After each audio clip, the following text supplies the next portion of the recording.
Sama mungkin yang setuju undang-undang tadi ya tentang rumah tangga, kalau istri nggak mau dikumpuli tetap dipaksa, nanti suaminya bisa dilaporkan ke pengadilan gitu. Saya pasti mikir saya bukan masalah pengadilannya, pasti istrinya cantik. Kalau jelek kan nggak mungkin dipaksa. Ini ketularan. Jadi saya cara berpikir tuh, jadi tak pikir lucunya saja, bukan pikir seriusnya. Ketularan ya sudah ketularan ini. Karena keburukan itu mudah nular.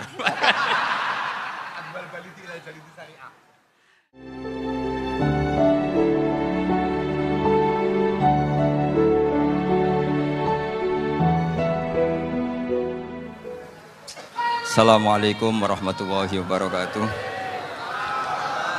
Bismillahirrahmanirrahim. Allahumma sholli wa sallim ala sayyidina Muhammadin wa ala alihi washabihi asma'in nama ba'du. Sedanten ingkang kula hormati wabil khusus teman bapak kula Kiai Haji Agus Ali Masyuri. Beberapa kiai yang tanpa ngurangi rasa hormat, saya hormati semua. Ini ada beberapa Gus. Ini saya ngaji insyaallah 1/4 jam. 1/4 jam nanti yang menghisap Gus Kausar berapa Gus? 10 menit. 10 menit. Begini, sebetulnya saya membela semua umat Islam itu ahlul jannah. Karena saya ini ibarat marketing. Kalau orang Kristiani itu kan setiap orang mati sudah tenang bersama Bapak di surga. Jadi kampanye itu menarik sekali.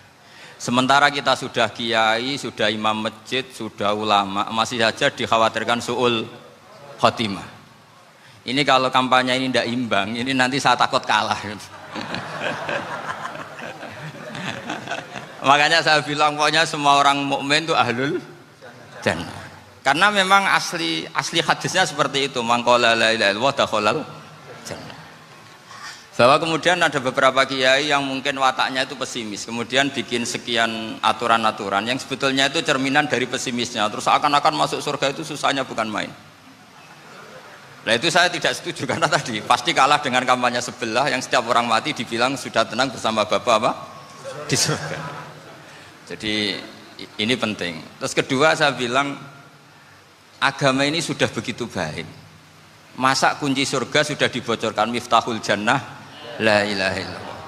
Masa sudah pegang kuncinya nggak jadi masuk surga, itu kan aneh. Ya sudah masuk saja, tapi tidak usah minta bantuan saya, masuk aja, kan sudah pegang kuncinya.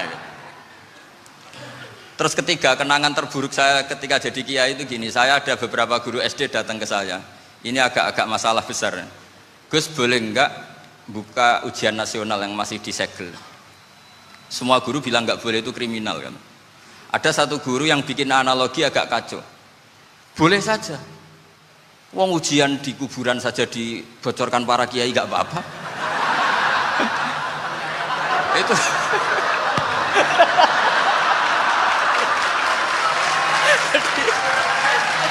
Tapi ini kriminal ya. Perhatian kepada kiai, nggak boleh memukul pemateri.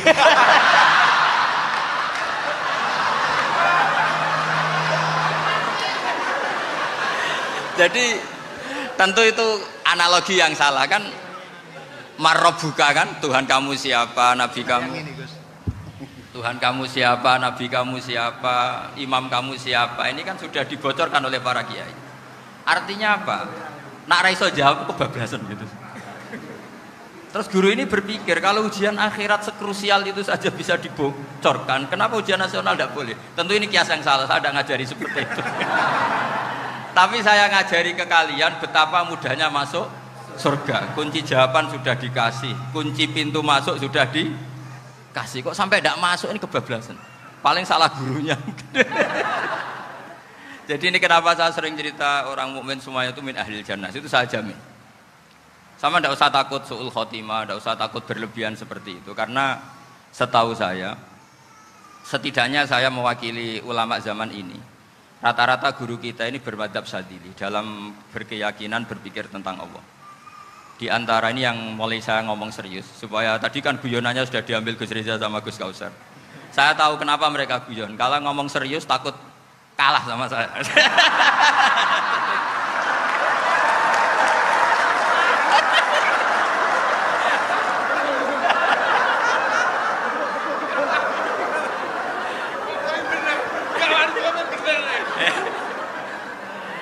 saya ini sudah terkenal pemikir serius, jadi artinya itu satu kepintaran mengalihkan. Ya, oh ya, sudah itu satu kecerdasan. Tidak hanya ngalim tapi butuh cerdas. Betul cerdas. Jadi itu bukti beliau-beliau ini cerdas itu. Saya berpikir begini, ini madhab Syadzili. Kita semua tentu Syadzili karena kita semua ngaji kitab hikam. Kita tahu kitab hikam itu muridnya Abul Abbas Al-Mursi. Abul Abbas Al-Mursi muridnya Syekh Abil Hasan apa? Asy-Syadzili. Saya masih ingat betul makalah itu dan saya ulang-ulang. Setiap saya ngajar di sarang saya ajarkan itu. Kilali kata Abdul Hasan Asy-Syadzili, saya pernah dapat hatif, dapat semacam ilham. Apa makna min syarril waswasil khannas? Itu kata beliau dijawab oleh hatif itu. Hatif itu nggak perlu diterjemah tadi ada karena tadi diajarin itu. Apa yang dihidupkan itu nggak perlu dijelaskan. kata hatif tadi, waswasun yadkhulu bainaka wa baina habibika. Yunsika altofahu alhasanah wa yudzakiruka af'alaka asai'ah wa yukassiru indaka dzatas shimal wa yuqallilu indaka dzatal yamin liya'dila bika an husni dzanni billah ila su'i dzanni billah. Jadi yang dikatakan waswas adalah kamu digiring untuk hanya ingat sisi-sisi kamu yang negatif, dilupakan bahwa Anda punya sisi-sisi yang positif.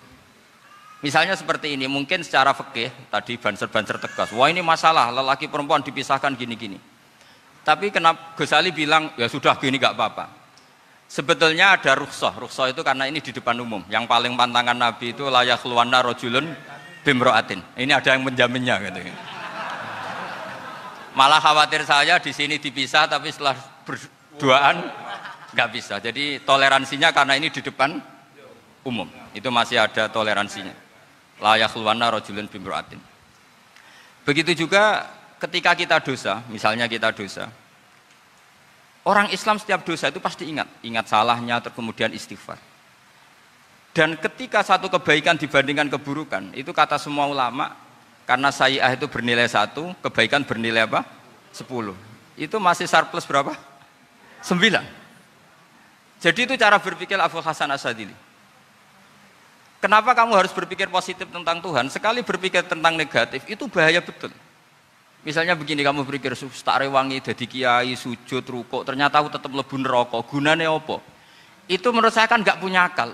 Sujud itu satu kelaziman menghamba kepada Allah. Normalnya seorang hamba itu ya sujud. Kemudian gara-gara kamu ingin masuk surga, terus logika kamu dibalik, gunanya apa saya sujud? Ternyata saya masuk neraka. Itu pertanyaan yang benar-benar bodoh dan itu menjadikan Allah benci. Logikanya dibalik begini. Ini saya ngomong serius karena ini bentuk kemenangan saya ini bentuk kemenangan saya. Saya berkali-kali ngomong di kota pelajar di Jogja karena banyak pengujinya juga. Bukan sekedar pendamping tapi penguji. Banyak yang profesor, bukan sekedar dokter, banyak yang profesor. Jadi biar ini dok. Begini, saya pernah ditanya sama seorang dosen, Gus, saya ini ngaji hadis banyak, tapi ada yang saya tidak paham, yaitu mangkola la ilaha illallah dakhalal jannah, ada kalimat wa in zana wa in saraka. Meskipun pernah zina, pernah maling. Ini kan seakan-akan mentoleransi perzinaan dan pemalingan. Terus saya bilang, oh makna hadis itu seperti ini. Jadi kebenaran absolut, kebenaran yang mutlak itu tidak akan terganggu oleh status perilaku seseorang. Saya berkali-kali memberi contoh. Orang yang ditangkap KPK akan bilang 1 tambah 1 2. KPK-nya juga bilang 2. Rivalitas dalam politik, Pak Prabowo ya bilang 2, Pak Jokowi juga bilang 2. Orang yang zaniyah, yang lonte pun akan bilang 2. Muftinya juga bilang 2. Ketua MUI-nya juga bilang 2. Artinya gini, kebenaran yang absolut adalah kebenaran yang siapapun akan meyakini seperti itu. Seperti 1 ditambah 1, 2. Kamu punya musuh bilang 2. Kalau ibu-ibu ini punya maru ya marunya bilang 2 tadi tambah mama. Enggak tahu saya terjemahnya apa tadi. Nah, kebenaran yang absolut itu kebenaran yang siapapun pasti mengakui. Dan uniknya begini, saya pernah ngaji acara himmah, acara pondok sarang di Demak. Kalau kamu bilang 1 ditambah 1 menjadi 2, untuk mengatakan 2 itu kamu butuh hadiah enggak? Mereka semua jawab enggak. Kita semua enjoy saja mengatakan tembok itu putih. Kenapa? Karena memang putih. Kita mengatakan 1 tambah 1 2 karena memang Kita tanpa presentasi dapat hadiah, dapat penghormatan. Kenapa untuk mengatakan Allah itu Tuhan, kita butuh surga? Memangnya kalau tidak ada surga, Allah tidak jadi Tuhan? Ini problem orang soleh-soleh yang terlalu pesimis. Makanya nanti orang-orang soleh itu masuk surganya berat. Tapi kalau orang alim lebih gampang kira-kira seperti itu. Iya, karena kan imannya lebih bagus. Dalam hadis qudsi, Allah ini yang dibuli orang-orang soleh. Laulam akhluk jannatan wala naron alam akun ahlan an uto'ah, dalam hadis qudsi itu. Kalau saja saya tidak menciptakan surga dan neraka, apa saya tidak jadi Tuhan yang perlu ditaati?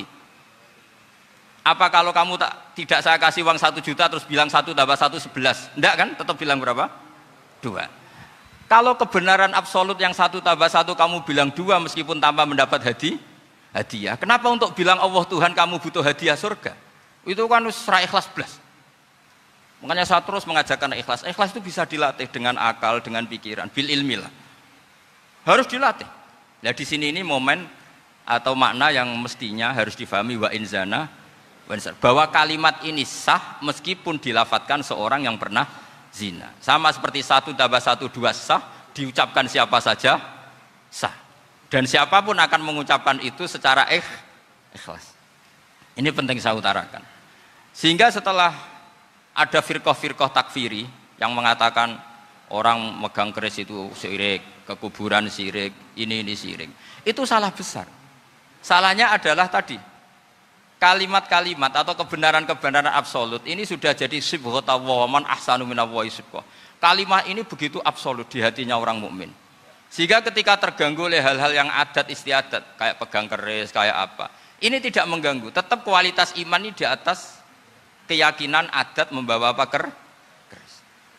Kalau orang membawa keris menjadi syirik karena percaya sama makhluk. Orang misalnya kejawen kalau nggak bawa keris nggak nyaman. Orang kota itu kalau nggak bawa ATM juga nggak nyaman. Itu tidak dihukumi syirik. Kamu pergi lupa bawa HP nyaman enggak? Enggak, kenapa enggak dihukumi syirik?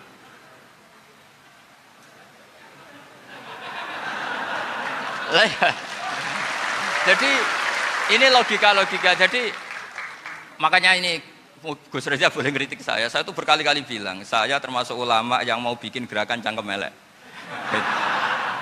Karena nanti kalau saya nisbatkan ke Rasulullah itu tidak pantas, karena Nabi ahsanan nasi khalqau wa khuluqa. Tapi saya siap jadi bempernya Rasulullah Shallallahu Alaihi Wasallam. Pernah ada diskusi di Jakarta, ini kisah nyata. Apa dalilnya setelah sholat salaman? Mana hadisnya?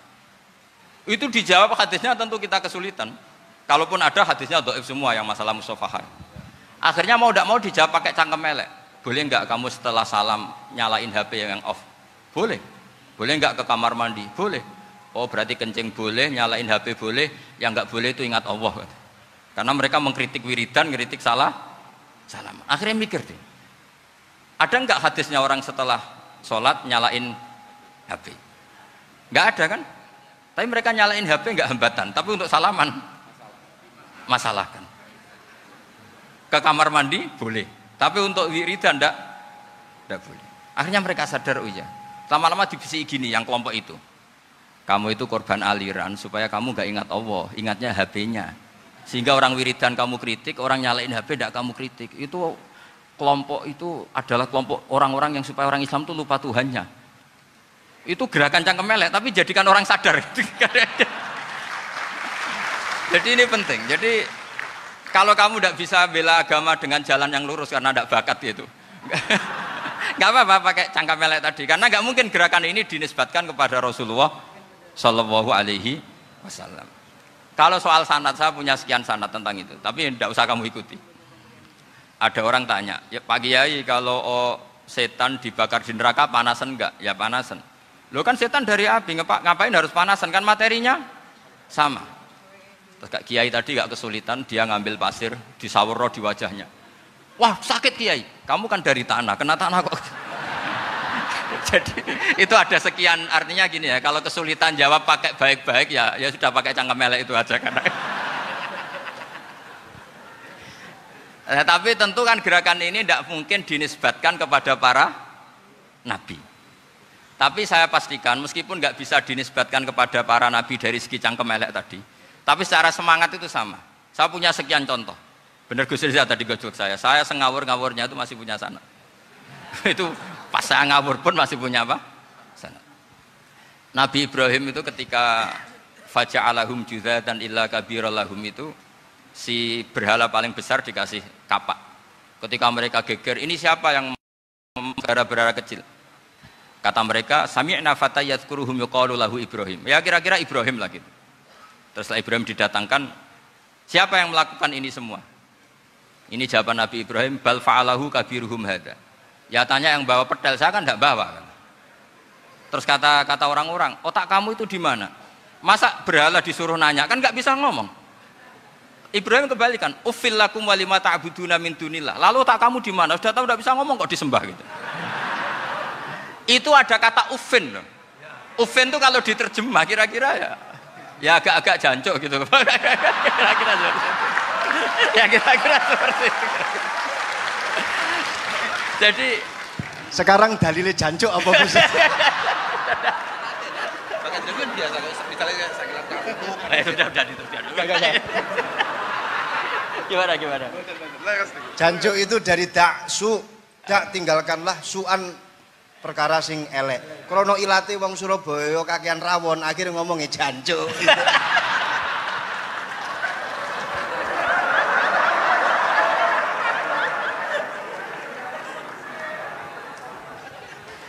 Jadi mulai dulu melawan kebatilan itu harus pakai logika yang vulgar. Karena memang nggak mungkin dengan bahasa-bahasa priayi itu nggak mungkin. Dan ini penting saya utarakan. Nah, kalau nanti nggak mungkin dinisbatkan kepada Rasul karena Nabi adalah ahsanan nasi khalqa wa khuluqa, kita yang ngambil alih saja.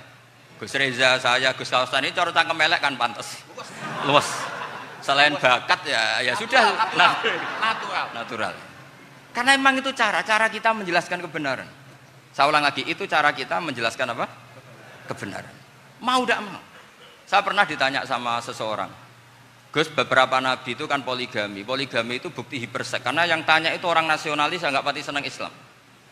Terus tak balik tanya, perempuan itu makhluk lemah enggak? Ya lemah. Kalau nolong lama satu itu gimana? Ya baik. Kenapa nolong dua jadi tidak baik? Harusnya kalau nolong tiga tidak baik. Tapi saya tidak dukung poligami, enggak. Ini cerita. Setidaknya mereka jadi ingat.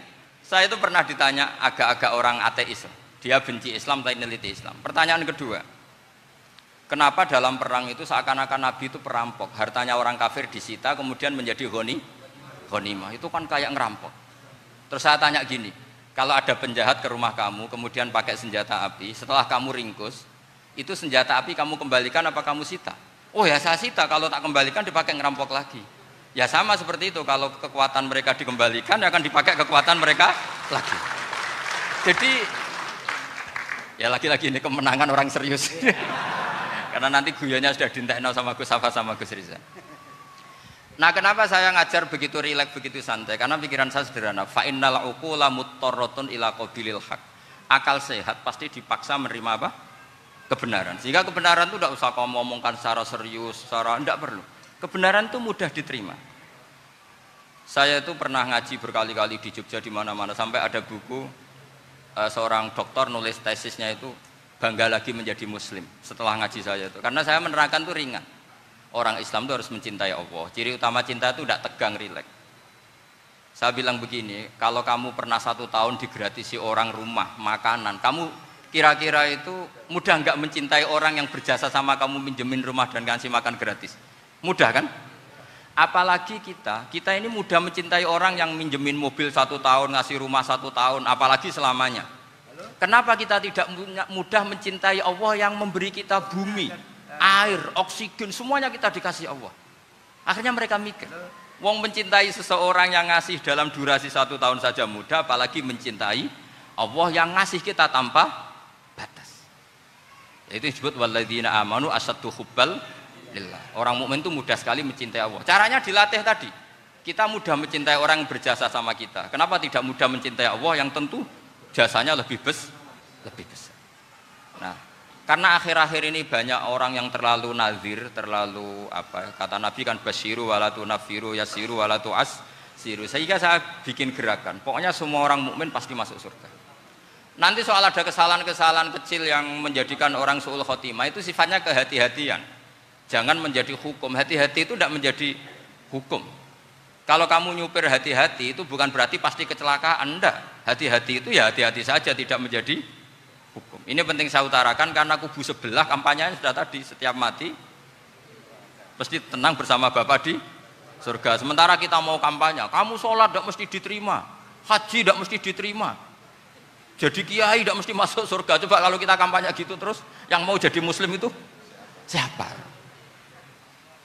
Jadi ini sudah tak perhitungkan matang-matang, saya milih mazhab seperti itu. Ya ini saya pikir sudah, ini pembandingnya supaya punya waktu. Saya suka sekali. Nah ini yang sesi terakhir ya, sesi terakhir. Saya akan cerita fikih karena Nyun sewu Gus, ada iklan sebentar dari ibu-ibu, pentolan mic kurang dekat ke mulutnya Gus Baha. Sehingga suaranya tidak terdengar sampai ke belakang. Oh, gitu, pentolannya ya? Didekatkan Gus ke mulutnya. Ini kalau ngomong konotasinya itu mesti nyerempet. Sudah apa ya? Sudah ahlinya di situ. Ya malah kayak gitu.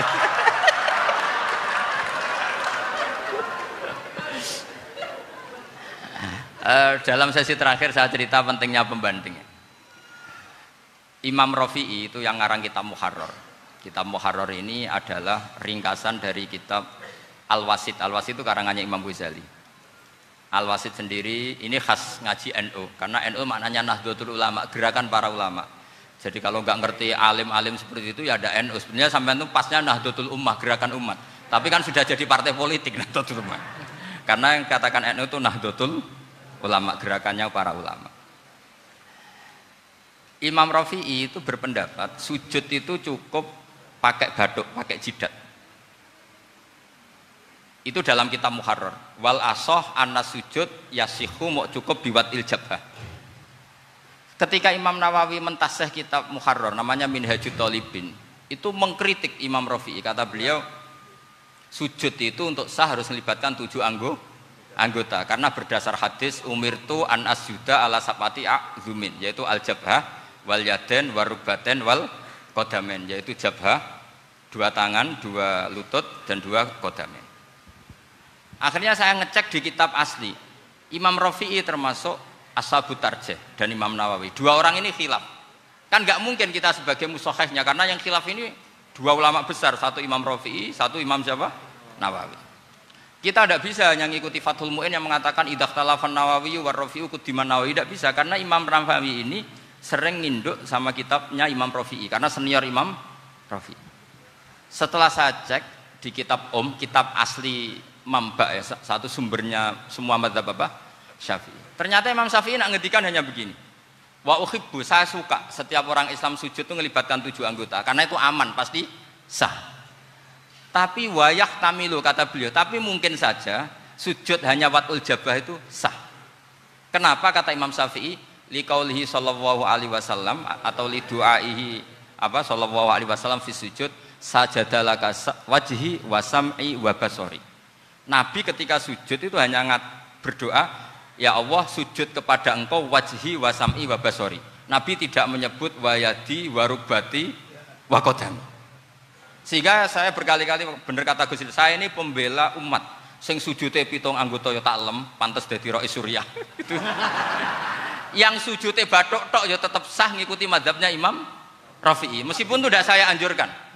Tentu tidak saya anjurkan. Alasannya Imam Syafi'i tadi, Rasulullah pernah berdoa dengan kata-kata sajadalaka wajhi, bukan diteruskan wayadi warubati wakodam. Sehingga fal khilaf huna bakin ala khiddati kalau dalam bahasa fikih. Khilaf biar tetap sesuai aturan khilaf masing-masing. Enggak perlu kamu menggugurkan pendapat Rafi'i yang mengesahkan sujud hanya pakai jabah. Ini penting karena tadi seperti saya katakan, yang sujud anggota pitu ya masuk swarga mergo pintere, sing nganggo bathuk tok yang mlebu swarga mergo gobloke tadi, karena aksaru ahlil jannah al-bulhu. Nah ini madzhab saya. Jadi saya itu ingin umat Islam itu baik-baik saja. Iya betul, madzhabin jenengan. Ya. Karena tidak mungkin lah kita tidak bela Islam di zaman akhir, tidak mungkin. Karena di kubu sebelah kampanyenya sudah seperti itu.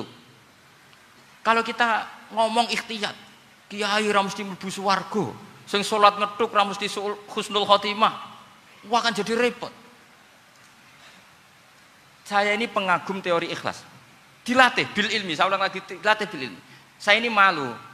Malunya tadi, saya mengatakan 1 tambah 1 2, itu meskipun tidak ada yang memberi hadiah, tetap saya katakan 2. Saya mengatakan air itu dingin, tidak ada yang ngasih hadiah, saya akan bilang kalau air itu dingin, kalau api itu panas. Untuk hakikat-hakikat seperti itu saja saya jujur tanpa ingin imbalan. Tapi ketika hakikat mengenai Allah kok saya minta imbalan surga dan neraka, ini apa-apaan? Kira-kira gitulah, roh suriah macam apa gitu.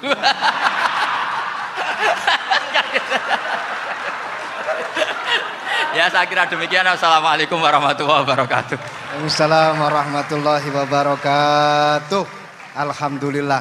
Baru kali ini ada seminar yang dikritik terus sama pemateri itu pendampingnya. Mestinya pembandingnya. Tapi luar biasa para milenial semuanya, Masya Allah, terlihat wajah-wajah surga di majelis ini. Walaupun toh yang hadir tidak semuanya milenial, ada post milenial juga di sini. Ada yang Gus dan juga ada yang Kiai. Kalau Gus biasanya kan masih bisa tolah-toleh, kalau Kiai harus fokus. Tapi yang paling fleksibel di PWNU Jawa Timur, yang paling enak itu adalah beliau, Kiai Haji Agus Ali Mazhuri. Enaknya pripun? Dadi kiai ya iso, dadi Gus ya iso. Itu posisinya paling enak di antara pengurus-pengurus yang lain. Tepuk tangan untuk beliau, enggak apa-apa. Langsung saya buka pertanyaan. Yang ditanya 2 orang, jangan pendampingnya. Yang ditanya 2 orang. Kalau enggak Gus Baha, Gus Kausar. Saya hitung sampai 10, nggak ada pertanyaan, kita tutup dengan doa. 1, 10. Ada yang 2 mawon nggih, pertanyaannya 2. 1, monggo. Yang perempuan, saya ingin yang perempuan, monggo. Sudah 2. Silakan.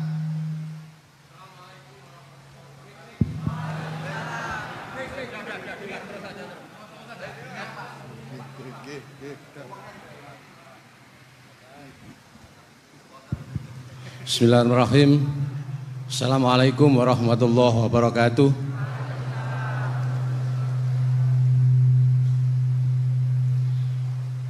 Yang saya ingin tanyakan kepada Gus Baha, saya itu sering ngaji lewat YouTube panjenengan Gus.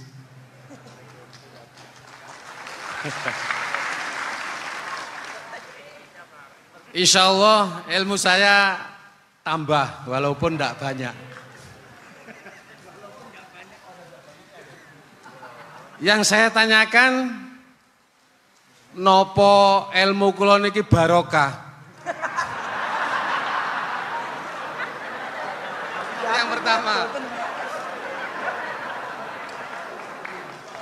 karena saya ngaji lewat YouTube panjenengan, saya tidak izin. Untuk itu hari ini saya izin panjenengan, mudah-mudahan ilmu ingkang saya dapat dari panjenengan niku saged barokah niku Gus. Terima kasih. Wassalamualaikum warahmatullahi wabarakatuh. Waalaikumsalam warahmatullahi wabarakatuh. Langsung mawon Gus nggih, yang satunya dulu. Siapa aja? Oh gitu. Monggo Gus. Itu tetap barokah dan kebaikan itu mah nggak perlu minta izin. Kalau kebaikan minta izin jadi repot. Jadi kalau dalam kitab fikih disebut iktifaan bil idzni syar'i, karena syara akan selalu memberi izin sama kebaikan. Itu udah hanya masalah YouTube sampean. Tadi melihat wajah Gus Ali ibadah, pamit dulu. Nanti kalau ada orang alim lewat mau lihat juga pamit dulu. Lama-lama mau baca sholawat, ya Rasulullah pamit dulu mau baca sholawat. Jadi semua kebaikan itu cukup iktifaan bil idzni syar'i. Ya jelas ini ya. Oke, terima kasih. Jangan lupa pulsane tuku dhewe lek ndelok YouTube. Wifi-nya juga jangan nyolong. Harus passwordnya izin kepada yang punya wifi. baru nanti 100% barokah. Mbak yang belakang bisa berdiri, yang mau tanya tadi. Ya, silakan. Bismillahirrahmanirrahim. Assalamualaikum warahmatullahi wabarakatuh. Mohon izin Yai Gus, saya di sini mau tanya, selain sebagai pelajar santri, saya juga sebagai seorang mahasiswi di salah satu universitas di Surabaya. Yang saya tanyakan sebagai pemuda milenial, kita semua tahu bagaimana keadaan demokrasi negara Indonesia saat ini. Yang saya tanyakan, bentuk dari hubul waton minal iman. Hubul waton di sini, bolehkah saya sebagai seorang mahasiswi menyuarakan pendapat saya, berjuang bentuk ijtihad demi keadilan berupa demonstrasi?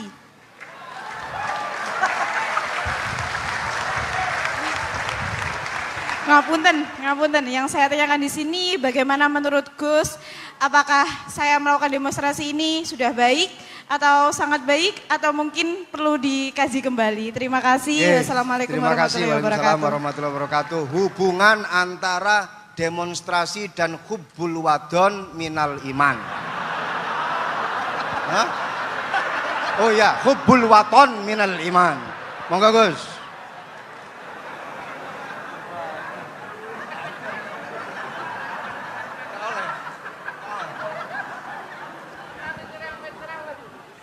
Ini benar-benar ahli. Begini kan, demonstrasi itu kan makna pokoknya itu kan apa? Memperlihatkan. Makanya demonstrasi kekuatan maknanya ya show ya, memperlihatkan satu apa? Kekuatan.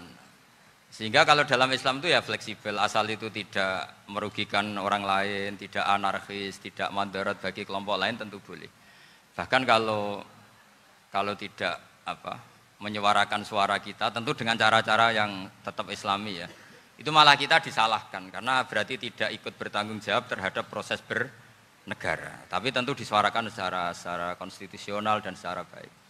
Kemarin pas demo di Jogja yang ramai itu masalah rancangan KUHP itu, rektor UI juga ketemu saya, pamit Gus mau demo aja ya, tapi yang baik dan sopan kan. Karena begini ya, di Quran itu ada ayat walau la daf'uhin nasa ba'dahum bi ba'dil la fasadatil ard. Jadi kekuatan manapun itu harus dikontrol. Tentu kontrol itu macam-macam. Tapi tentu saya ulang lagi, jangan anarkis, jangan melakukan sesuatu yang kontraproduktif.